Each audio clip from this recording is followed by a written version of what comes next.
गरीब तू ही तुतकार थी, रंकार धुनि ध्यान, जिन यो साज बनाइया, जाको ले पहचान। कि उसकी पहचान करियो भगवान है वास्तव में कौन। हम दो ईट लादी उसको भगवान मान लिया, भैरव भूतों को भगवान मान लिया, ब्रह्मा विष्णु महेश को भगवान मान लिया। जगत का पेखना पेख्या काम ना लेखा, जगत का पेखना पेख्या धनी का नाम ना लेखा। गुरुदेव कहते हैं उस भगवान की पहचान कर कि वो भगवान कौन है जिसने तेरे को मां के पेट में भी सुरक्षित रखा, उसकी पहचान कर। तो भाई सतलोक आश्रम से जुड़े मेरे भाई बहनों, कौन है वो भगवान? तुम्हारे घरों पर, तुम्हारे दरबार में तो 5-5 भगवान बैठे हैं, 5-5 फोटोएं, जिनके आगे तुम दंडवत करते हो, जिनके आगे खड़े होके आरती करते हो, जिनके आगे तुम ज्योत जलाते हो। तुम्हारे दरबार में तो 5-5 फोटोएं। इस कोने में गरीबदास जी, इस कोने में दाढ़ी मूछ वाला कबीर, इस कोने में दादा गुरु जी, इस कोने में पंडित चिदानंद जी, बीच में संत रामपाल जी। अरे भगवान कौन सा है उनमें? ज्योति तो भगवान के आगे जलाई जाती है, तो 5-5 भगवान है क्या? तो गुरुदेव कह रहे पहले उस भगवान को तो पहचानो, भक्ति तो बाद में शुरू होगी। तुम्हें भगवान की पहचान नहीं अभी तक। अब वो भगवान दादा गुरु जी है, गरीबदास जी है, दाढ़ी मूछ वाला कबीर है, पंडित चिदानंद जी है, या सतगुरु रामपाल जी है। अभी तक तो तुम्हें भगवान की पहचान नहीं, और तुम दुनिया को ज्ञान सिखा रहे हो, इसलिए तुम्हारे ज्ञान का किसी के ऊपर कोई असर नहीं हो रहा। घर घर में ज्ञान गंगा रखी है, लेकिन फिर भी किसी के कान पर जू भी नहीं रेंग रही। नहीं, ऐसा निर्मल ज्ञान, ऐसा पाक और ये पवित्र ज्ञान है, दुनिया रो रो के आनी चाहिए, रो रो के। नहीं आ रहे लोग, क्योंकि जिन लोगों ने ज्ञान गंगा बांटी है अभी तो उन्हीं को पहचान नहीं हो पाई भगवान की, उन्हीं को अच्छे से ज्ञान नहीं हो पाया। अभी तो वही देखा देखी में चल रहे हैं, भेड़ चाल में चल रहे हैं। तो उनके द्वारा बांटी गई ज्ञान गंगा को पढ़ने से लोगों पर असर कैसे होगा? क्या कह रहे हैं गुरुदेव आगे? बच्चों, गरीब इस माटी के महल में मगन भया के मूड, कर साहिब की बंदगी, उस साईं कौन हो। देखो कितनी गजब की वाणी है, कितनी गजब की वाणी है। परमात्मा की पहचान करवाएगी कि वास्तव में वर्तमान में परमात्मा कौन है। और यही चाहते हैं गुरुदेव भगवान की बच्चों, जब तक तुम पहचानोगे नहीं कि वास्तव में कबीर कौन है। तुमने नाम तो सुन लिया, अब उस कबीर की वेदों में कोई फोटो तो है नहीं जो तुम्हें दिखा दी जाए और तुम उस फोटो को हाथ में लेके तुम पहचान कर लो। और जो फोटो ये बना रखी है जो लोगों ने दाढ़ी मूछ वाली, कबीर दास कबीर दास, ये लोगों की अपनी सोच है, लोगों की अपनी कल्पना है। 650 साल पहले कोई मोबाइल तो था नहीं, कोई कैमरा तो था नहीं जो लोगों ने उस कबीर का फोटो ले लिया हो। ये तो किसी कबीर पंथी ने अपने हाथ से बना दी कि कबीर ऐसा होगा, हमने उसको पूजना शुरू कर दिया। गुरुजी की शुरुआत में मजबूरी थी उस फोटो को कबीर बताना, क्योंकि गुरुजी खुद कहे कि मैं कबीर हूं, तो उस समय कोई मानने को तैयार नहीं। जब आज ही संगत नहीं मान रही 30 साल बाद, तो 1994 में अगर गुरुजी कहते मैं कबीर हूं तो कौन मानता। इसलिए आप और हमारे तक ज्ञान पहुंचाने के लिए उन्होंने फोटो का सहारा लिया कि धीरे धीरे नादान समझ जाएंगे फिर मेरे ज्ञान से कि वास्तव में रियल कबीर कौन है। अब ये वाणी क्या कह रही है? इस माटी के महल में मगन भया क्यों मूड, कर साहिब की बंदगी उस साहिब को ढूंढ। इस वाणी में 2 बार साहिब शब्द है। कर साहिब की बंदगी उस साहिब को ढूंढ। ध्यान से सुनो बच्चों, गरीब इस माटी के महल में मगन भया के मूड, कर साहिब की बंदगी उस साईं कौन हो। 2 आगे, कर साहिब की बंदगी उस साईं को ढूंढ। अब ये 2 साईं कौन आ गए, 2 साहिब कौन आ गए भाई? साहिब तो एक ही है, कबीर भगवान है। इस माटी के महल में मगन भया क्यों मूड, कर साहिब की बंदगी, साहिब यानी परमात्मा कबीर, और उस साईं को ढूंढ, साईं यानी परमात्मा कबीर। या दो बार क्यों आया? गरीब, निर्गुण सरगुण एक है, दूजा ब्रह्म विकार। निर्गुण साहिब आप हैं, सरगुण संत विचार। परमात्मा की दो अवस्था हैं, निर्गुण अवस्था और सरगुण अवस्था। निर्गुण अवस्था में परमात्मा सतलोक में एक देश में बैठा रहता है, सतलोक के सिंहासन पर। जब परमात्मा निर्गुण अवस्था में सतलोक के सिंहासन पर होते हैं सतगुरु रामपाल जी, तो इस पृथ्वी पर हमें केवल वही मिलेगा, उतना ही मिलेगा जितना हमारा भाग्य लिख दिया गया है। कोई बदलाव नहीं होगा, कोई फेरबदल नहीं होगा, कोई चेंजमेंट नहीं होगा। और जब वो निर्गुण परमात्मा कबीर भगवान सतगुरु रामपाल जी संत रूप धारण करके, तत्वदर्शी संत का रूप धारण करके सरगुण अवस्था में जब इस धरती पर प्रकट होते हैं, यानी वो कबीर भगवान जो सतलोक में निर्गुण अवस्था में बैठा है, जब वो तत्वदर्शी संत के रूप में धरती पर आता है ज्ञान देने, उसको कहते हैं सरगुण अवस्था। निर्गुण से सरगुण। तो आज इस धरती पर तत्वदर्शी संत कौन है? सतगुरु रामपाल जी। तत्वदर्शी संत की भूमिका कौन करते हैं? कबीर भगवान। तो सतगुरु रामपाल जी ही वो सरगुण भगवान है, सरगुण अवस्था।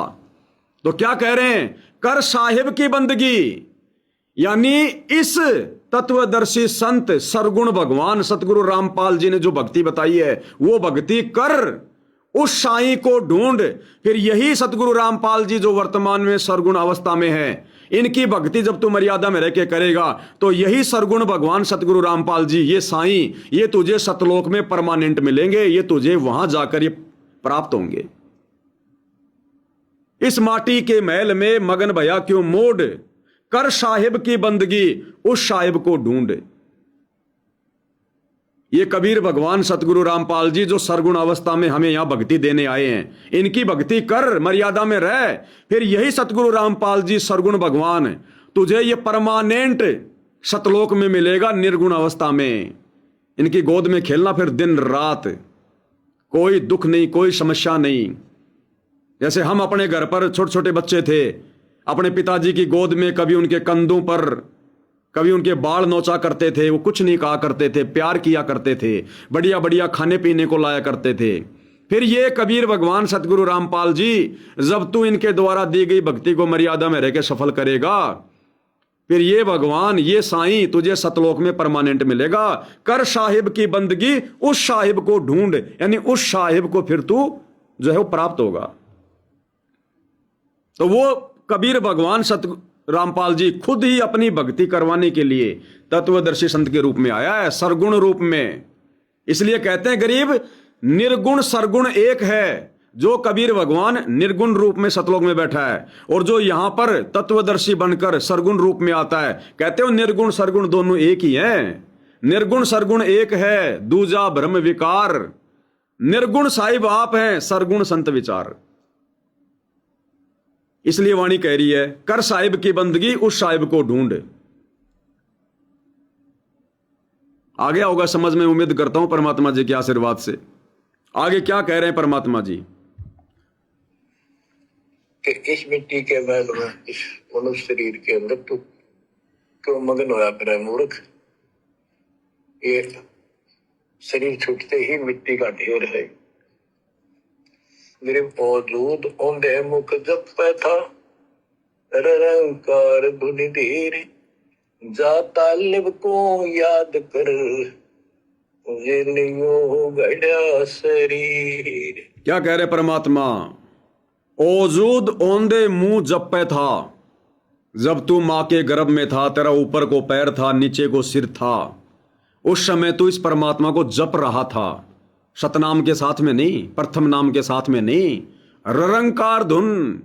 क्योंकि मां के गर्भ में हमें सब कुछ पता रहता है कि परमात्मा कौन है, मैंने सतलोक में क्या गलती करी, मैंने कितने मनुष्य जन्म प्राप्त कर लिए, कितने मनुष्य जन्मों में सतगुरु रामपाल जी भगवान आए, कबीर भगवान मुझे ज्ञान दिया, मुझे नाम दिया, लेकिन मैंने उनको ठुकरा दिया, कभी लोकलाज में आकर, कभी अपनी और किसी जो है कमजोरी से, कभी परिवार के दबाव में आकर, कभी अहंकार में आकर।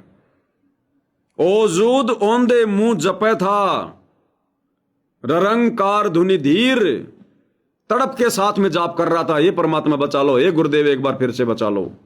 जा तालिब को याद कर, उस परमात्मा को याद कर जिनियो गढ़या शरीर, जिसने तेरा शरीर बनाया। तो शरीर किसने बनाया सबका? कबीर भगवान ने। कौन कबीर भगवान? सतगुरु रामपाल जी। तो यहां पर मां के पेट में हम किसको याद कर रहे थे? सतगुरु रामपाल जी को। लगातार उनका सुमरण कर रहे थे, उनको याद कर रहे थे, उनको पुकार रहे थे, हे मालिक बाहर निकालो, हे परमात्मा बाहर निकालो, फिर कभी दोबारा गलती नहीं करूंगा। क्योंकि सब कुछ याद रहता है मां के गर्भ में, अगला पिछला सब कुछ। तो कहते हैं जा तालिब को याद कर जिनियो घड़िया शरीर। तो यहां पर किसको याद करने की बात हो रही है? उस कबीर भगवान को। अब जब तुम कबीर भगवान को जानते ही नहीं, कबीर भगवान का चेहरा तुमने कभी देखा ही नहीं, कबीर भगवान तुम लोगों से कभी आमने सामने आके वर्तमान में मिला ही नहीं, तुमने तो केवल वो हाथ से बनाई फोटो देखी है दाढ़ी मूछ वाली, वो कबीर भगवान हो गया वो। आजकल सतलोक आश्रम वाले एआई से बना रहे हैं, उस कबीर की नई नई फोटो बना रहे हैं।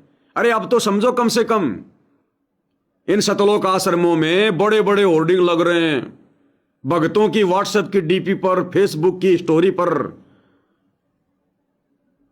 एआई से जो कबीर बनाया है, एआई से सतलोक आश्रम वालों ने, लंबे लंबे बाल, कानों में कुंडल फुंडल, पता नहीं क्या क्या, और सब भक्तों ने क्या कर रखा, यो कबीर भगवान है, यो कबीर भगवान है, बड़ी बड़ी फोटोएं लगा रखी हैं।